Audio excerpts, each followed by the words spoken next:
Donc, bienvenue dans notre premier épisode de MADN Podcast. Aujourd'hui, nous allons plonger dans le monde de l'entrepreneuriat et plus précisément dans le métier de Community Manager avec une invitée spéciale qui a passé 2 années au sein de notre entreprise. Donc, contribuant de manière significative à l'évolution de notre présence en ligne. Depuis quelques semaines, tu as pris un nouveau chemin vers l'entrepreneuriat. Et donc, c'est avec plaisir que nous accueillons Morgane. Donc, bienvenue dans ce podcast.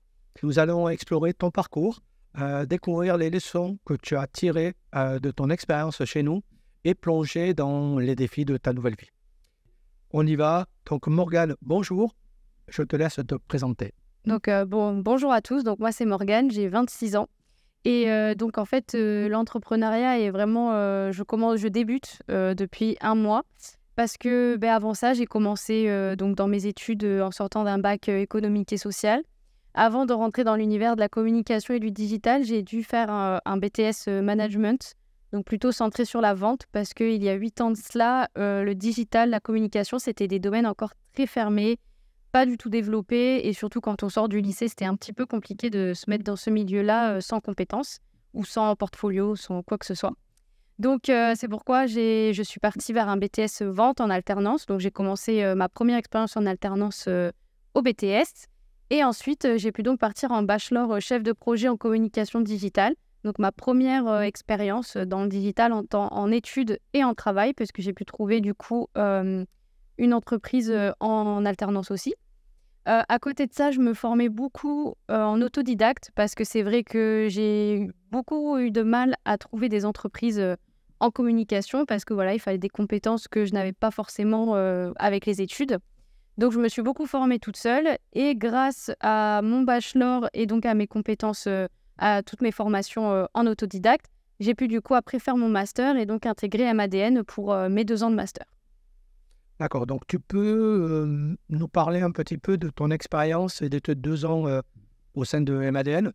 Quelles ont été tes missions et les projets auxquels tu as contribué au sein de MADN? Alors, donc j'ai commencé MADN en septembre 2021. Et en fait, le gros défi déjà quand je suis arrivée, c'était de m'imprégner de l'entreprise, de regarder les réseaux sociaux, comment je pourrais, moi, améliorer ce qui est déjà créé, comment gérer la communauté, comment accroître la communauté. Donc, ça a été mes premiers défis les premiers mois, de reprendre de toute la partie communication, site internet, marketing.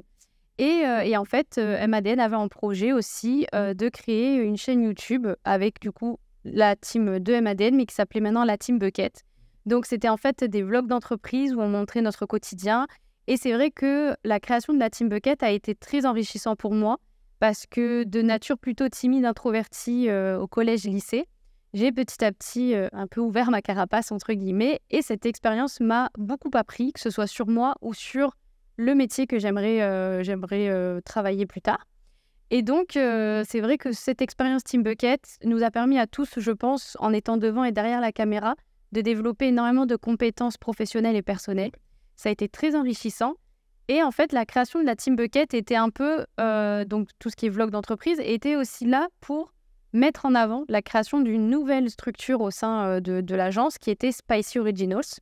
Donc, c'était une création d'entreprise. Donc, il fallait faire de A à Z. C'était vraiment le début.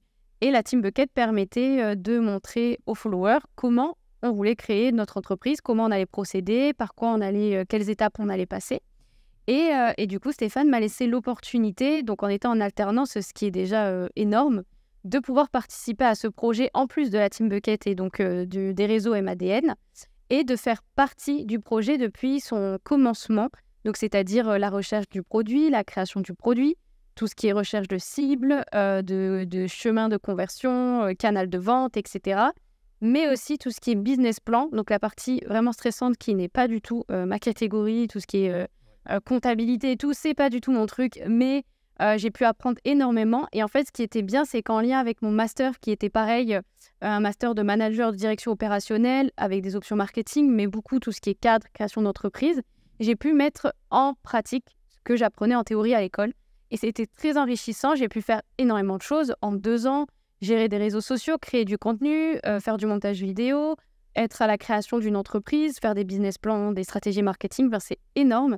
Et du coup, toute cette expérience m'a fait en fait juste valider le fait que après j'aimerais rentrer dans l'entrepreneuriat parce que pouvoir gérer plein de choses en même temps et créer son propre projet, ça m'a donné envie de faire pareil pour moi, pour mes compétences et du coup pour me mettre en avant et croire en mes capacités en fait. C'est vrai que si on revient un petit peu sur ton parcours, sur tes 2 ans, c'est vrai que tu as eu cette chance-là donc d'arriver dans une entreprise qui roulait simplement. Et c'est vrai que dès que tu es arrivé, il y a eu la Team Bucket, donc comme tu as dit, qui nous a permis un peu de nous ouvrir un petit peu dans des visions différentes. Donc, entre la création de contenu, la création d'entreprise, créer le produit, comment il va se vendre et tout ça, c'est vrai qu'en 2 ans, tu as pu avoir un spectre de l'entrepreneuriat qui est assez large, quoi. Et donc, c'est vrai que c'est une chance pour derrière arriver, ton défi, c'est de monter ton entreprise, d'être community manager. Et donc, donc ça, c'est très bien, quoi. Et donc, qu'est-ce qui t'a poussé aussi à choisir une carrière entrepreneuriat après avoir travaillé en tant que salarié, en tant qu'employé, quoi. Donc, c'est quoi qui... Eh bien, en fait, moi, toute ma famille est entrepreneur, que ce soit mes grands-parents, mes parents, mon compagnon, sa famille. Et donc, j'ai grandi dans ce milieu d'entrepreneuriat. Depuis petite, je vois mes parents qui travaillent beaucoup, mais qui travaillent à leur compte, avec des clients différents, à des horaires différentes. Et c'est vrai que, il y a des avantages, des inconvénients, mais moi, j'ai grandi dans ce milieu-là. Et ça m'a donné envie, pareil, de me dire, moi, je peux travailler avec plein de clients dans les domaines qui me plaisent. Si j'ai envie d'aller travailler à Paris une semaine, je peux aller travailler à Paris une semaine. Enfin, c'est vraiment...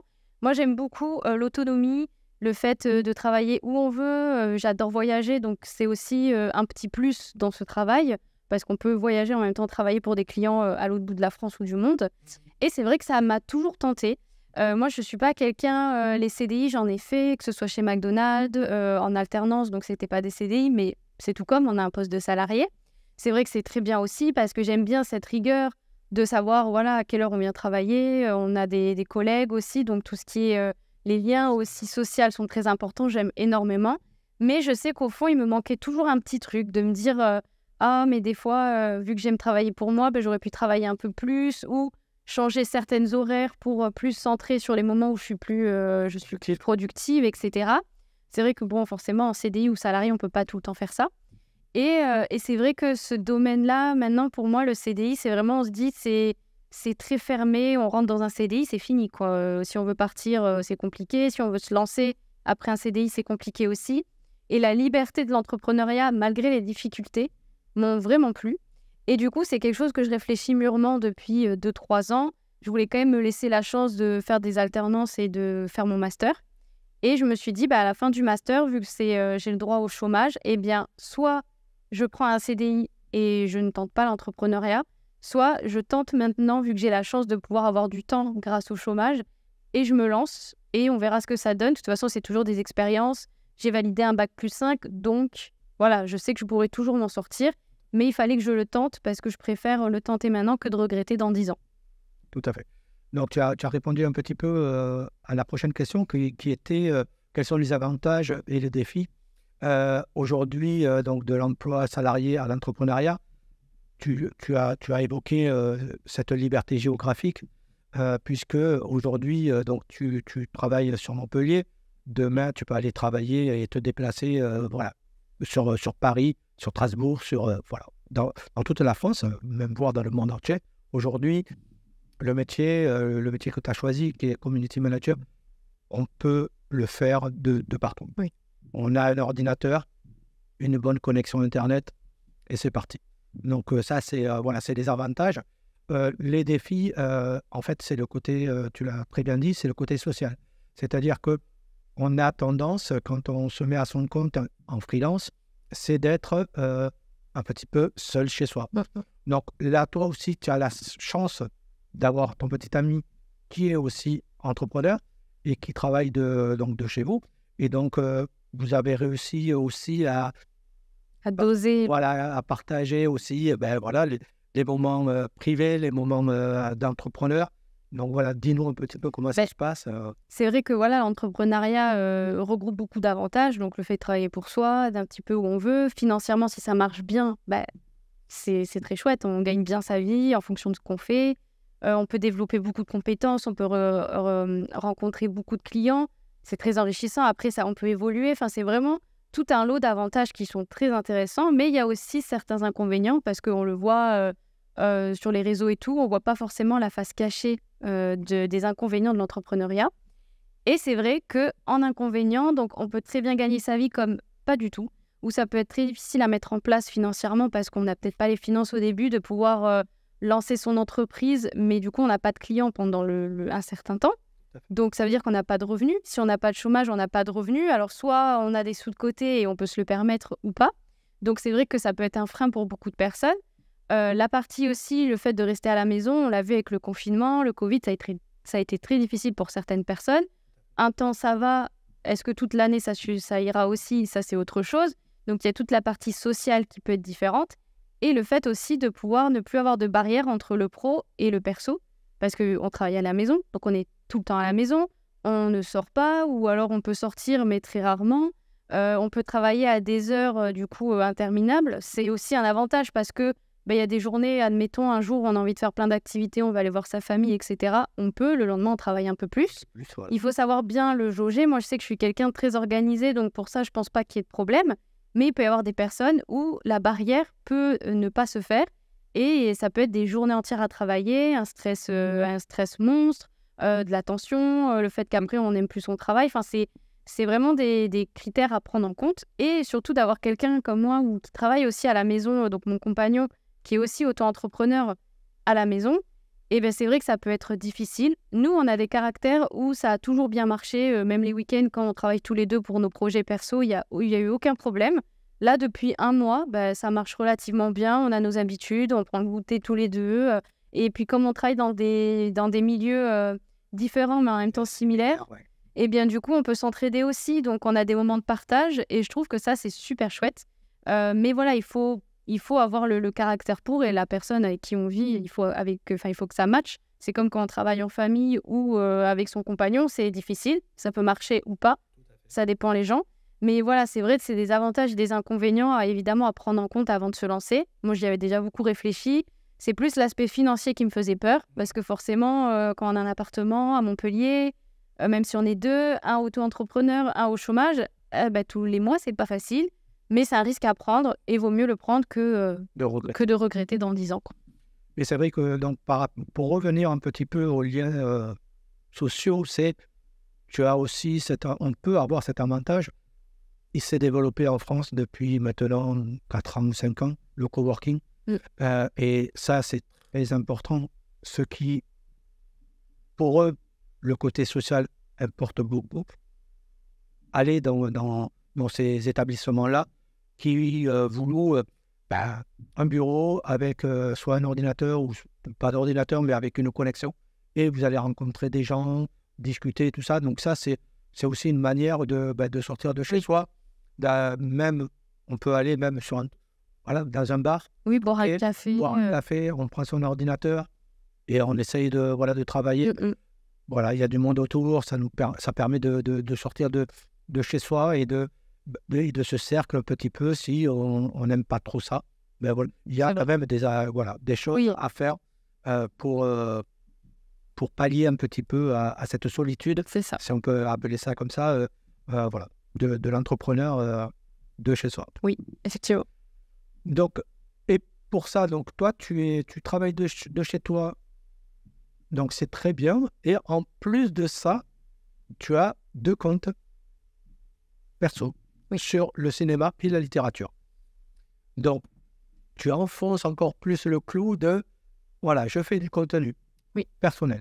Donc, ça t'arrange pour 2 raisons, je pense. La première est que tu connais le montage vidéo, qu'est-ce qui marche, qu'est-ce qui ne marche pas, et tu peux aussi avoir une vitrine un petit peu pour tes nouveaux clients qui vont voir un petit peu ce que tu fais, comment tu as pu monter ces 2 comptes-là et le faire monter au niveau des followers. Donc, parle-nous-en un petit peu. Eh bien, en fait, ça a commencé, pareil, je pense que c'est l'expérience Team Bucket qui m'a en fait permis de me lancer, puisque depuis le confinement, je m'étais inscrite sur TikTok, je regardais beaucoup de vidéos, je trouvais ça très intéressant. Je me suis dit, oh, je regarde beaucoup de contenu sur le cinéma, qui est une de mes passions, mais l'idée ne m'était jamais venue de me dire pourquoi je ne ferais pas pareil du contenu dessus. Tu peux mettre une caméra. Exactement, de mettre ma petite ring light et de pouvoir parler devant la caméra. Et en fait, je pense que c'est l'expérience Team Bucket qui m'a permis de me lancer parce que j'ai adoré ça, faire du montage, voir avec Charlie comment on pouvait faire du montage, incruster des choses dans les vidéos, etc. Et je me suis dit, pourquoi pas en septembre, donc ça fait 1 an, septembre 2022, j'ai ouvert mon premier compte du coup, donc, qui est centré sur la culture pop, cinéma, manga, etc. Et en fait, donc j'ai commencé. Et c'est vrai que TikTok, c'est un petit peu une application où il y a une chance sur beaucoup de pouvoir sortir du lot, de prendre un peu le train en marche et grâce à un algorithme, un hashtag particulier, on est un peu plus mis en avant que d'autres, en fonction de comment aussi la qualité de notre vidéo, etc. Et c'est vrai que moi, j'ai eu relativement de la chance dès le début. J'ai eu en 3 mois entre 8 000 et 9 000 abonnés. Ça a marché très très bien. Même moi, j'étais étonnée. Bon, il y a peut-être des gens qui ont eu 15 000 abonnés en 1 mois, mais pour moi, je trouvais que c'était énorme, surtout que TikTok, il y a beaucoup de choses qui marchent, mais tout ce qui est cinéma et tout, c'est vraiment une population, des followers très fermés. Il n'y a pas tout le TikTok qui regarde ça. Et du coup, ça a été très enrichissant. J'ai adoré faire ça. Ça m'a permis d'être plus extravertie. J'ai développé même des compétences, moi, personnelles, que je ne pensais pas. Parler devant la caméra, ne pas être gênée. Même moi, ma famille, ils me disent, bon, on ne sait pas comment tu fais. Ça m'a permis aussi d'augmenter ma compétence aussi en élocution, Ouais. etc. Et je me suis dit, pourquoi s'arrêter à un compte quand on peut peut-être en faire 2? Bon, c'est beaucoup de travail, c'est énormément de travail. C'est vrai que le deuxième compte, qui est plus centré sur la littérature, en ce moment, j'avoue que je l'ai un petit peu laissé parce que j'ai beaucoup de choses en tête et voilà, des fois, on ne peut pas tout gérer d'un coup. Mais sur celui-là, aujourd'hui, je suis à 6 300 abonnés, ce qui m'a permis d'avoir des partenariats avec des maisons d'édition. Donc, ça apporte beaucoup de choses aussi. Le compte Culture Pop, aujourd'hui, est à plus de 10 000 abonnés. Donc, lui, il peut être rémunéré, ce qui est une chance aussi. Il est vraiment très bien. Et moi, je me dis que ces comptes peuvent m'aider à 2 choses. Déjà, à pouvoir me développer, peut-être à travailler avec des marques, parce que travailler avec des marques dans le cinéma, moi, c'est ce que je rêve depuis toujours. Donc, faire de l'influence dans le cinéma, c'est vraiment un but que j'aimerais atteindre, qui peut m'ouvrir des portes aussi sur des clients qui, justement, seraient dans l'univers du cinéma, de la publicité, donc qui serait aussi intéressant pour mon travail d'entrepreneuse. Et donc, en fait, c'est pour moi une vitrine, un portfolio pour montrer à mes clients que je peux gérer une communauté, si on regroupe les 2 comptes, de 17 000 personnes. Donc, je peux gérer la communauté, étudier les hashtags, montrer que je sais créer du contenu au bon moment avec les bonnes vidéos ou les bons outils. Donc, c'est vrai que c'est un passe-temps. C'est sûr que si je travaille avec des clients, des gros clients, bon, ils vont peut-être pas aller voir mon TikTok parce que c'est des vidéos plus centrées humour, cinéma, etc. Mais ça leur permettra de voir que moi, je peux gérer 2 comptes et pouvoir me débrouiller et que je l'alimente très régulièrement. Et je trouve que c'est quelque chose qui est super chouette pour des compétences aussi personnelles parce qu'on développe énormément de choses. Je ne sais pas si on en a parlé tout à l'heure, mais donc par rapport aussi à la nouvelle marque qui était Spicy Original, on est arrivé quand même à plus de 28 000 followers sur TikTok. Grâce à Morgane, donc avec des interviews avec Charlie. Voilà, donc il y a eu pas mal de compétences aussi acquises à ce niveau-là. C'est vrai. On a fait des interviews Micro-trottoir, des interviews de personnes en studio, en face cam, etc. en face cam. Ouais. Donc voilà, donc tout ça fait que ça gonfle un petit peu ta besace. C'est ça. Et c'est vrai que les compétences, voilà, ça masse. Et donc tout ça fait que voilà, demain, quand tu auras des clients qui vont te demander un petit peu quel a été ton parcours, quels sont tes... comment on dit? J'ai perdu le mot. Quelles sont tes références et tout ça, c'est vrai que tu pourras, entre tes 2 comptes perso, ton compte au niveau de Spicy, tu as réussi en moins d'1 an à faire 17 plus 28, ça fait 35 000 personnes. Ouais. Donc, c'est quand même pas mal, quoi. Donc voilà, donc c'est très bien, il faut que tu ailles de l'avant comme ça. Continue. Et aujourd'hui, donc, on a parlé des interviews, des facecam et tout ça. Pour toi, quels sont les outils, les ressources et les livres qui t'ont particulièrement été utiles dans ce parcours Alors, dans tout ce qui est digital, moi, c'est vrai que j'utilise beaucoup des planificateurs comme... donc, avant, j'utilisais Trello. Maintenant, j'utilise Notion, qui est un gros planificateur organisateur avec des calendriers. On peut faire beaucoup de pages pour faire des notes, des calendriers par semaine, des boîtes à idées, etc. C'est même la version gratuite, on a énormément de capacités dedans. Même pour les clients, on peut faire plusieurs pages clients avec plein d'infos, les plannings, les idées et tout ça. Donc ça, c'est un outil que j'utilise énormément au quotidien pour me cadrer, pour avoir mes plans de la semaine. Après, en montage vidéo, donc j'utilise 2 outils. Comme j'ai un ordinateur un peu vieux maintenant, il ne peut pas supporter la capacité de Premiere Pro, qui est un logiciel du coup de montage vidéo qui est vraiment très très bien. Enfin, Premiere Pro, c'est un peu quand on est dans le montage vidéo, quand c'est vraiment notre métier, c'est un peu le logiciel de base qu'on doit savoir. Donc j'aime beaucoup l'utiliser, mais il est très complexe. Mais sinon, à côté de ça aussi, j'utilise CapCut, qui est un outil très ludique, même pour les personnes qui débutent ou pour les personnes qui s'y connaissent. Il y a beaucoup de choses sur la plateforme, il y a des templates, il y a des sons, il y a des effets. Vraiment très chouette pour les TikTok ou les vidéos YouTube pour le début, c'est plutôt bien. Donc, c'est des outils vraiment que j'utilise au quotidien. Après, donc, tout ce qui est côté littérature, même si je suis quelqu'un qui lit énormément, pour moi, lire, c'est vraiment une passion. Et du coup, je n'ai pas du tout lu de livres sur l'entrepreneuriat ou le digital. Parce que pour moi, c'est des métiers où tout ce que j'apprends est déjà sur le digital, donc sur YouTube, sur Internet. Et ça évolue vraiment vite. Et visuellement, c'est plus facile, je trouve, dans ces métiers-là, d'apprendre ou de voir ce qui se passe sur YouTube et de le reproduire, que dans les livres, c'est plus difficile. Donc c'est vrai que je ne me suis pas trop instruite des livres pour le métier, mais plein d'outils peuvent être utiles. Et il y a des livres, j'en suis sûre, qui existent sur l'entrepreneuriat, etc. Aujourd'hui, pour te perfectionner un petit peu dans ton métier, tu as choisi la formation. Est-ce que tu peux nous en parler de cette formation que tu vas suivre, qui va te donner un petit peu, tous les petits points qui étaient à remplir parce qu'il te manquait telle et telle compétence et qui va te rassurer sur la gestion de ton entreprise et tout ça?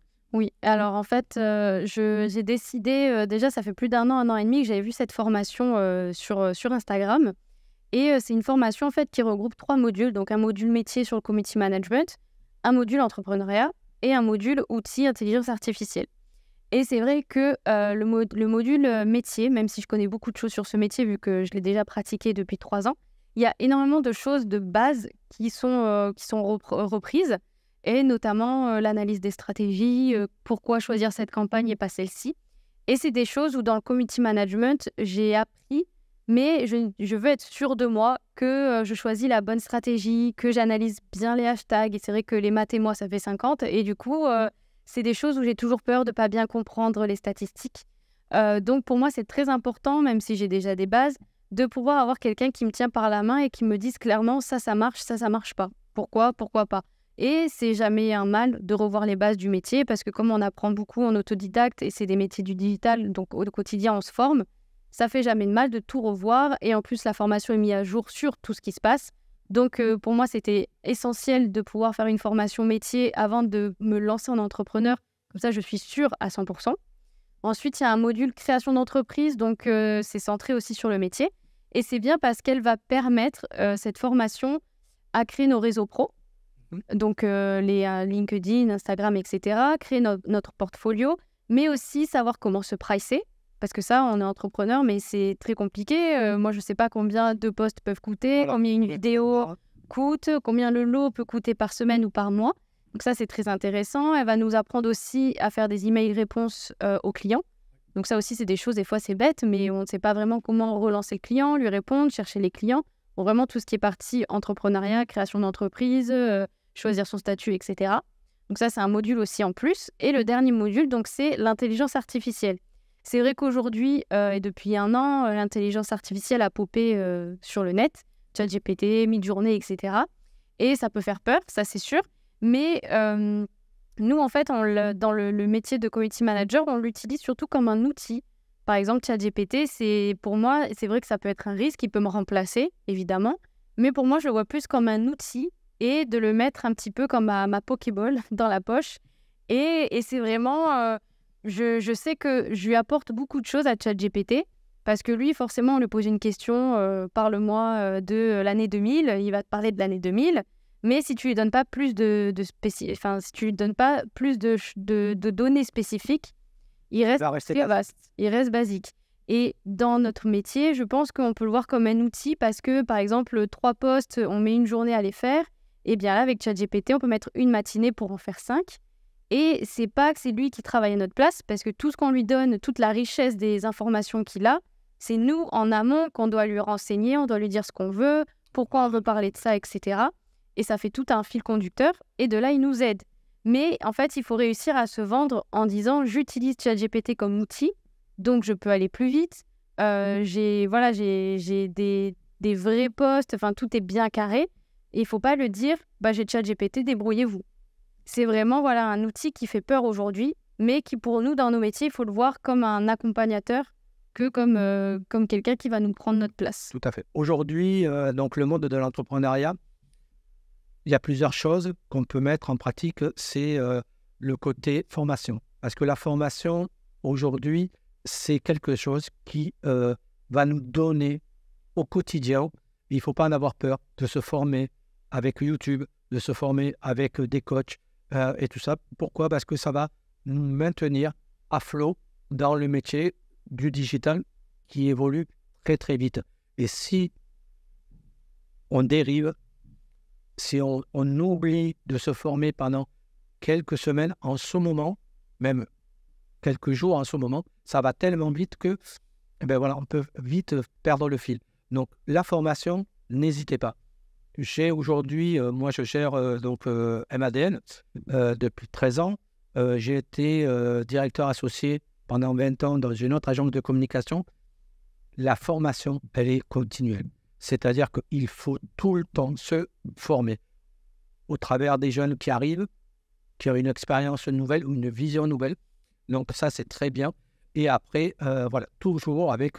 maintenant, on a la chance d'avoir presque toutes les formations sur YouTube.